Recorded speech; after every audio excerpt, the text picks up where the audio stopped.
When you hear the word ghost, you probably imagine something straight out of Hollywood, creepy shadows in the hallway, something crawling in the basement, a haunted house with flickering lights, and just constantly feeling like somebody is behind you, or that you're being stalked by a demonic force who's just trying to drag you to hell. Well, boo, I'm here to tell you that that is totally wrong. That's what Hollywood made, not what's real. Ghosts are just people who have died and who have left their energy here on our physical plane. That's it. So let's dive deeper into that. Hi boo, it's me, your medium bestie, the Death Fairy, certified Death Doula, and your spirit guide to the other side. Ding! So let's clear up what a ghost really is before we talk about how to protect yourself from one. A ghost is not a monster, it's not a demon, it's not a spiritual predator, and it's not a labubu. Remember when everyone thought labubus were like haunted or demonic or something? A ghost, again, it's a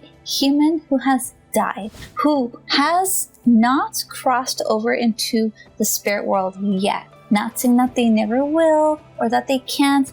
They just have chosen for whatever reason not to. That's it. No claws, no horns. No, they're going to possess you because you forgot to incense or sage your house on a Tuesday or something like that. No, that is all just made up Hollywood stuff. What a ghost is, though, is an energy, like a spirit that is stuck here with their own mind prison, so to speak. Let's say, for example, they're too scared to cross over because they might have family or loved ones here that they are not ready to let go of yet. And that's really relatable, right? Let's say you love somebody so much, suddenly you die, and then you're like, no, I'm not ready to go. I want to be with them. So you're going to choose to linger here where they are, not realizing that if you go into the spirit world, you can still be with them simultaneously, but it's scary, right? The spirit world might be scary at first. We are told that if you do X, Y, and Z, you're going to go to hell constantly by religion and by other people. And so if that's a really strong belief of yours, when you die and you feel like, oh no, I'm not 100% pure or whatever, I don't want to go to hell, so I'd rather just not go to the spirit world. There's so many reasons that a spirit could choose not to cross over. And that is their prerogative, that's their right. And not saying that they never will, they will eventually, but they're gonna have to do it on their own. And that's something like they're not alone here. They're not like, they have their loved ones in spirit who are constantly coming down and like saying, hey, come with us. And they're just choosing not to or ignoring it or for whatever reason. They're just not doing it. We have to understand that. And that's why we have ghosts here, because they're just kind of like these little stuck energies. Either that or like we could perceive a haunting, like a strong energy that is left in a place, and that can be more of a group energy. Let's say a giant battle happened. Like I love to give the example of the Battle of Gettysburg. Lots of energy there, right? Something huge happened there. And so all that energy can get stuck in that space, and we as humans go and visit and take photos and replay it. We have not LARPing, but you know how they like to play out the Battle of Gettysburg and stuff like that. Like that happens. So we're just constantly feeding that energy, that stuck energy fuel, so it stays alive. And or it can just be strong emotion just left behind. And that's not a purposeful thing all the time. It just happens. So stuck energy, for whatever reason, stuck energy is what a ghost is. So I want to tell you a story of mine, my own ghost story. It's personal, it's vulnerable, a little embarrassing, but I used to work at a haunted preschool. I know, you probably heard that a bajillion times, but, how would I know it's haunted, right? I've always felt spirits. That was one of my go-tos. That's like just one of my superpowers. And I would be like to everyone, oh, this place is haunted, ha ha ha, very lightly, because to me it was never scary. It was always more curious and fun. Well, I had a partner at the preschool that I worked at. It was me and her. She decided to quit. She was getting sick constantly because the space is haunted by a lot of energies. The vibe was just really low. So it's really easy to get sick when the energy itself is just kind of like a low vibrational space. So she was constantly getting sick. She had to leave. So she decided to leave. And on the day that she quit, she's like, Ku, that was my nickname in Japan. Ku, I have to talk to you. So I was like, okay. She told me, I see ghosts. And I'm like, dude, you told me this now? We could have totally talked about this like the whole time we worked together. She's like, no. They're not cute like you think. They're vampiric and they're stuck on people. And guess what? You have ghosts stuck on you. And I'm like, what? Where? And I'm all looking. I had no idea. It never crossed my mind that ghosts could attach to people. And not all ghosts do, but what happens is I was super depressed during this time. I was in a really abusive relationship. I was living abroad. I felt very alone, very isolated, and the person that I was in love with treated me like crap. So my energy was just like low. Like I was just giving up on myself, on life-ish. Like I wasn't, not totally, but for a lot of it, I was just like, whatever. Just taking it day by day, feeling like crap all the time, getting sick constantly. So when she said this, my partner, she's like, you have ghosts on you. I'm like, okay, what does that mean? She's like, well, they're not helping you. So let me take you to somebody who can remove them. So she introduced me to we'll call them an exorcist, even though they're not demons, but a person who can remove spirits, her friends. And because she's had this problem all of her life where she can see ghosts, and I'm talking like Dick Halloran, see ghosts like from The Shining, that kind of thing, like see them like people, is very scary. Can you imagine like just seeing them all the time? Anyways, that was her. I understood where she's coming from and I totally trusted her. The way he helped me, he told me, okay, I'm going to do my thing, like energetically, like chant and work on removing the spirits while you have to do your part too. You have to let the spirits know you're not welcome here anymore. So go away, like bug off, get off of me, like these thoughts. So total trust. I did it. I mean, a little skepticism, of course. It's kind of like out of the blue, like, hey, I see ghosts and you have ghosts and we're going to remove, it was a lot, right? So I closed my eyes and I was just thinking, okay, get off of me. You're not welcome. Go away, go away, go away. Like just thinking this constantly as he was chanting. My friend was there like watching the whole thing. And I kid you not, it felt like a whirlwind. We were in a room. It felt like a whirlwind in the room. And it felt like it was raining. It was such a weird sensation because there was no water. Like when I opened my eyes, I wasn't wet, but I felt like it was pouring rain. It was weird. I've never felt that sensation ever again. That being said, I literally felt a difference from before me with the ghost attachments to after me. And the difference was I lost weight, which is really interesting. Like I had a lot of like a lymph stagnation, like in my hip area down to my ankles, that kind of weight. Totally gone after this. I know, it's crazy. You can see my face even slendered out a little bit, like I wasn't as puffy and swollen. And I literally went from like, to feeling better. I left my abusive relationship, which was really helpful. It gave me enough confidence to just like say, hey, no, I don't deserve to be treated like this. And so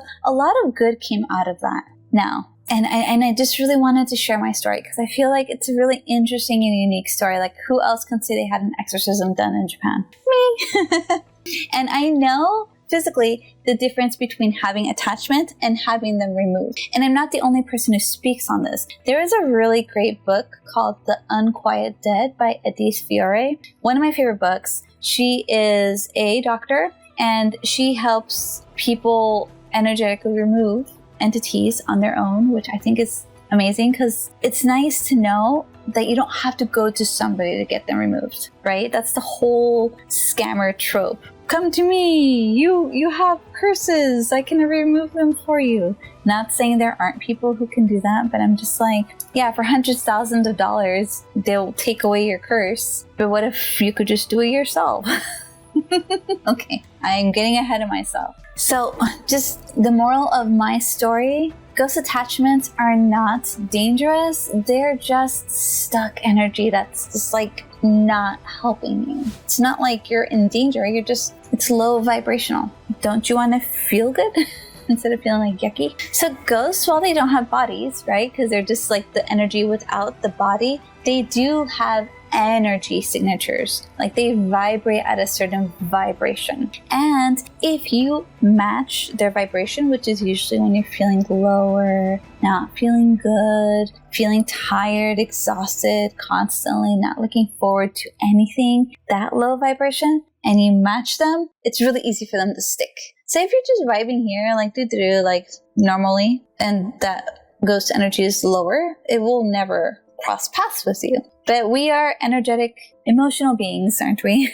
And we have high days and low days. So the key is to aim to feel decent, not feel amazing, but to feel okay, right? To feel like, okay, well, this day is hard, it sucks, I'm tired, but I'm alive, right? To see the silver lining behind things. And before you go into that, like when you're like overly positive, it's not about being positive. It's about understanding how to roll with the punches and not let it beat you up, right? That's the kind of vibe that will definitely help you. And not just with ghosts or negative entities or vampires or whatever you want to, protect yourself from, but just in general, you'll feel okay. Just some common vibrations that ghosts vibe at. Because why do they vibe low? They don't have a body anymore, and they are here in a place that needs bodies. We are physical here. Here, we need this because we see this. This is physical. You can touch it. When this dies, when this goes away, you're just like a floating energy. No one can see you, and you're still trying to have a physical experience. It's weird, and it's hard, and it's lonely. It's confusing. It's sad. You're like, hi, I'm here. No one can see you. Like, dude, it hurts, right? They haven't crossed over yet to do that whole life review or to see like what they had to work on this lifetime or what they did well or didn't do well or whatever, they didn't do any of that yet. So they're not learning from this lifetime yet. They're still in this lifetime. So they kind of imprison themselves in this physical plane where everything is physical and they aren't. So it's very lonely and confusing and frustrating and depressing. Sometimes they're unaware that they're dead. They're definitely unaware that they're in the cycle. They are still carrying all that trauma that they haven't healed from, and they're just energetically heavier. Can you notice the difference of how they vibe at? And then if your vibration drops to that frequency, to that loneliness, to that despair, to that I don't care anymore kind of frequency, the ghosts aren't going to attack you. They're just going to latch on like... That's really it. They just get stuck on you.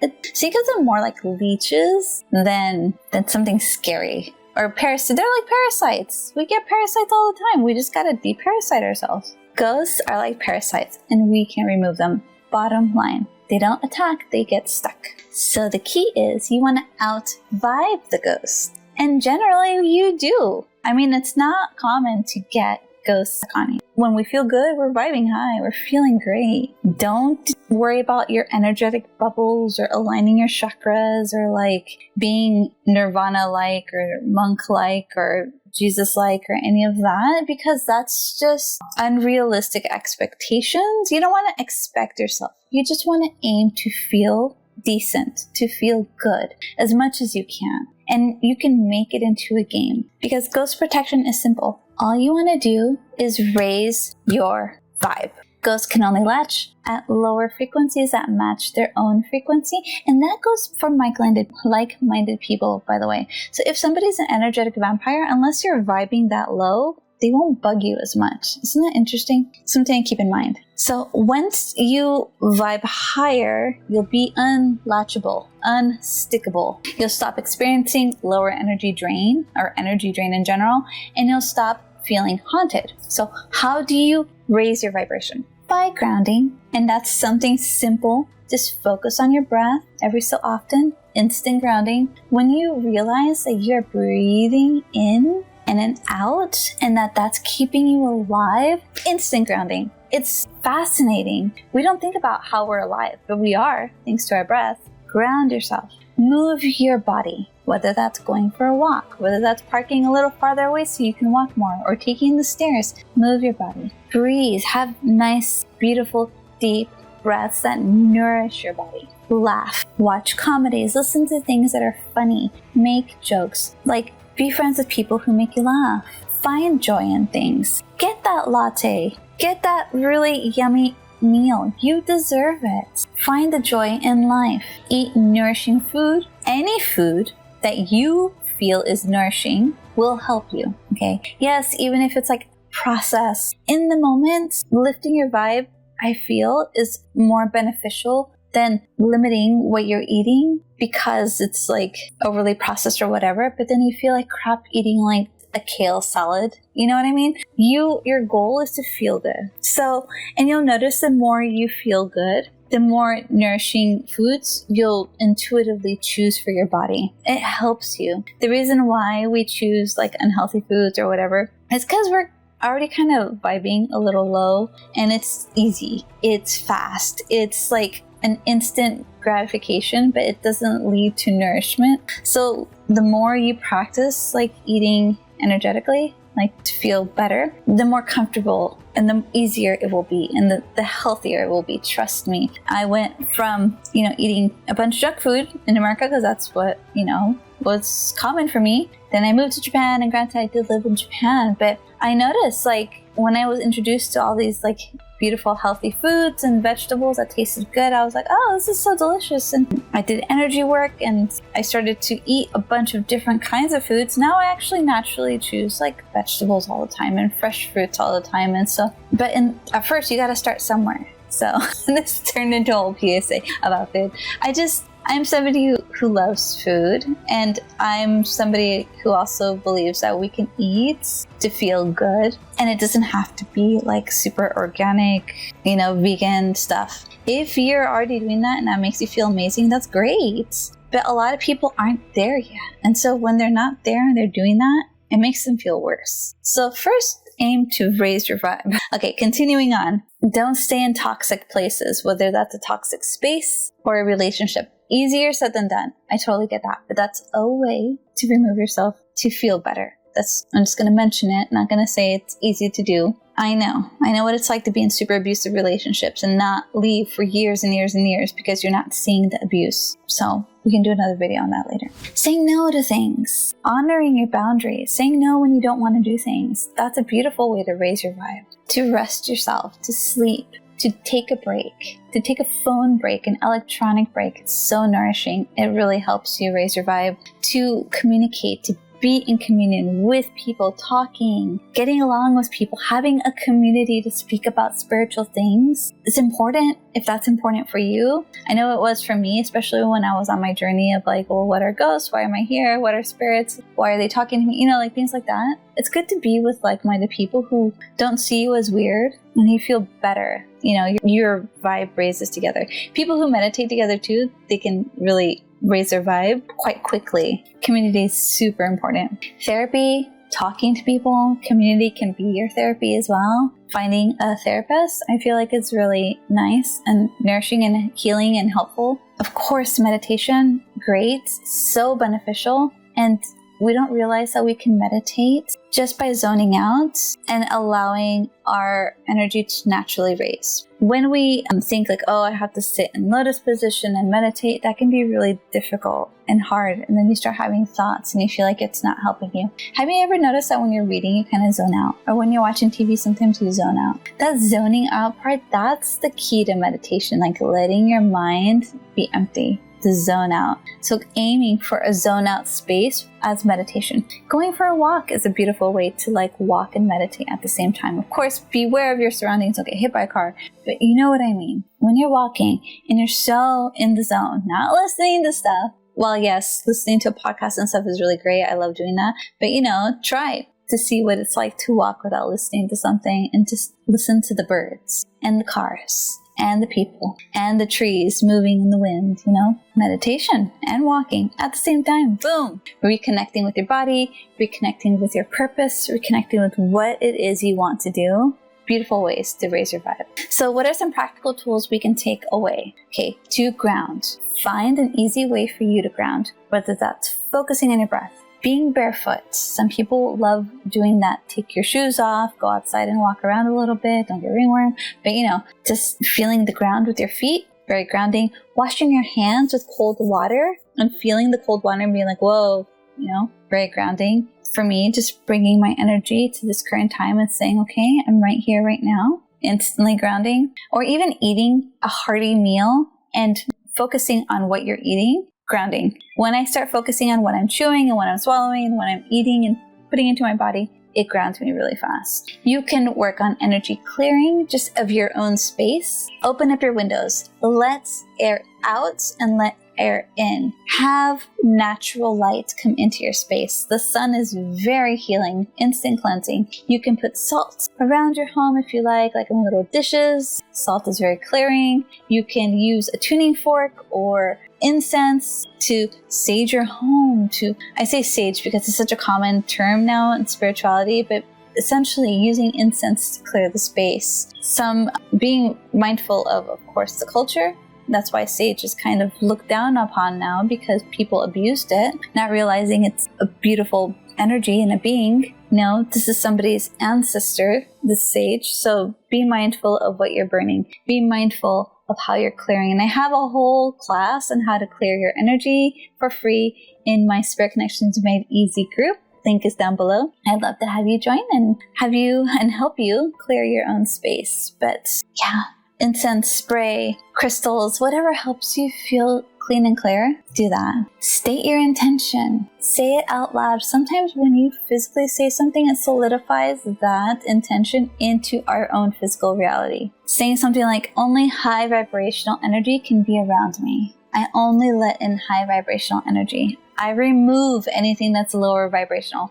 Anything that's not in my highest good can leave. Saying these things out loud helps. Thinking them, saying them. Intention is so strong. Your energy flows where your intention goes. Something like that. I think there's a cuter way to say that. Tend to your emotional hygiene. How am I feeling right now? Can I do something for myself? Can I rest? Can I eat something? Can I take a break? Tend to yourself. Your emotional hygiene is so important. Your energy hygiene. Ask yourself, where is my energy right now? How can I make that better? What can I do for myself? Be your own parent, just taking those time outs is really, really helpful. Strengthen your boundaries. Get in that clarity by saying, yes, I want to do this. No, I don't want to do this. I want to hang around this person. I do not want to hang around this person. I want to take a time out. I want to go out.